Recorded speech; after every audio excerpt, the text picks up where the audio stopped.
আলহামদুলিল্লাহ ফেনী এসে আমাদের আশা পুরো হয়েছে ইনশাআল্লাহ। ইনশাআল্লাহ যদিও কষ্ট করে থাকি কষ্ট সফল হয়েছে ইনশাআল্লাহ। আমাদের স্বেচ্ছাসেবক ভাইরা শুকনো খাবার দেওয়ার পর, শুকনো যে ত্রাণগুলা এগুলো দেওয়ার পর এখন কাপড় চোপড় দিতেছে। সবাই খুব শ্রম দিতেছে এবং আন্তরিকতার সাথে সবাই হচ্ছে কাজ করছে। আমাদের এই মহিত ভাই অনেক কাজ করতেছে, হেমায়েত ভাই, আমাদের হুজুর সবাই কাজ করতেছে। আলহামদুলিল্লাহ আলহামদুলিল্লাহ ফেনী এসে আমাদের আশা পুরো হয়েছে ইনশাআল্লাহ। ইনশাআল্লাহ যদিও কষ্ট করে থাকি কষ্ট সফল হয়েছে ইনশাআল্লাহ। আমাদের কালে ফজরের নামাজ পড়ে আমরা বের হয়েছি। প্রথমে শুকনো খাবার দিচ্ছি, এরপর ভারী খাবার দিচ্ছি এবং আমাদের বিভিন্ন কাপড় চোপড় আমরা নিয়ে আসছি। বিভিন্ন আইটেমের বাচ্চাদের, বড়দের, যারা হচ্ছে যুবক, সবার কাপড় চোপড় নিয়ে আসছি। সেটা কিছুক্ষণ আগে দিচ্ছি, আবারও 1 কিলোমিটার পার হয়ে আবার দিতেছি। এখন আমাদের সব আইটেম, আমাদের পুকুরা থেকে শুরু করে শুকনো খাবার দিছি, এরপর ভারী খাবার দিছি। ভারী খাবারের ভিতরে চাল, ডাল, তেল, আলু ছিল। শুকনো খাবারের ভিতরে ছিল জিরা, মুড়ি, তারপর চিনি, টোস্ট, শিশু খাবার ছিল, দুধ, সুজি। মোটামুটি আমরা বিভিন্ন মিক্সড আইটেম অনেক কিছু নিয়েছি। ঠিক আছে, আমরা ইনশাল্লাহ এ পর্যন্ত দিছি। মহিত ভাই কিছু বলেন। আলহামদুলিল্লাহ আমরা যে ফেনী আসছি, আমাদের ফেনী আসা সফল হয়েছে ইনশাআল্লাহ। আপনাকে দোয়ায় আমাদের সকালে খাই নাই, কষ্ট করেছি, আমাদের কষ্ট সফল হয়েছে ইনশাআল্লাহ। ইনশাআল্লাহ আমরা সকালে সেরেমনিতে আমাদের দর্শক কেমন ধরছে। আল্লাহ আল্লাহ, আমরা আল্লাহু আকবার, আল্লাহ আল্লাহ, তুমি আসান করে দাও আল্লাহ।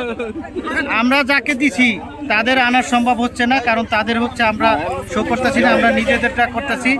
আলম ভাই, আমরা যে সকালে খাই নাই, এখন কি আপনার খিদা খাওয়া নাই, দাওয়া নাই, কিছু নাই, তারপরে আমরা ইনশাআল্লাহ আমরা যে সকালে খাই নাই ভাই, এখন আপনার কাছে ক্লান্তি লাগতেছে না? ভালো না না, আমার ক্লান্তি বোধ নাই। মানে সকালে যে আমি খাই নাই, এটা আসলে আমি ভুলেই গেছি। শরীরে কোনো অনুভূতি নাই যে ক্ষুধা। আসলে আল্লাহ তাআলার জন্য কাজ করতে গেলে যখন শরীরে চলে আসে, তখন আর দিন আর রাত নাই, সকাল আর বিকেল নাই। এই আল্লাহ তাআলা আমাদের এই কষ্টকে কবুল করুক। মামুন ভাইয়ের প্রচেষ্টাবদ্ধ হয়ে যে কাজ করলাম, এই একতাবদ্ধতার জন্য আল্লাহ তাআলা আমাদের দিলকে প্রশান্তি করুক। মামুন ভাই সহ আমাদের সকল টিমের সকল সদস্যকে আল্লাহ তাআলা কবুল করুক। যে ভবিষ্যতে যদি এরকম আরো দুর্যোগ আছে, তাহলে আল্লাহর জন্যই আমাদের এই টিম কন্টিনিউ কাজ করে যাবে ইনশাআল্লাহ। আলহামদুলিল্লাহ আলহামদুলিল্লাহ আলহামদুলিল্লাহ। আচ্ছা, সবাই হচ্ছে সকাল থেকে নাস্তা করে নাই, সকালে কোনো খাবার খায় নাই। আমরা ফজরের নামাজ পড়ে আমরা চলে আসছি।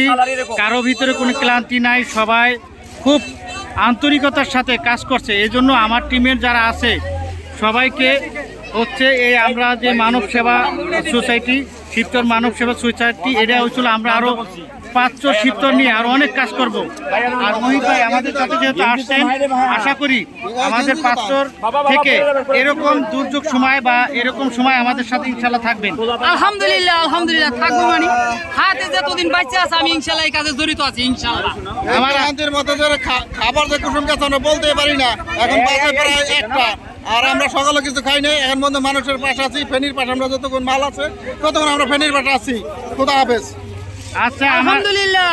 আমার চাচায় সে একটা সুন্দর কথা বলছে, যে চলো যতক্ষণ পর্যন্ত মাল আছে এতক্ষণ পর্যন্ত আমরা এটি শেষ করে তারপর আমরা খাবো ইনশাআল্লাহ। এর আগে হচ্ছে আমরা সম্পূর্ণ যেই ত্রাণ ছিল সব বিতরণ করার পর যে কি অবস্থা না দেখলে বুঝার বড় দায়, কি অবস্থা। আল্লাহ আল্লাহ।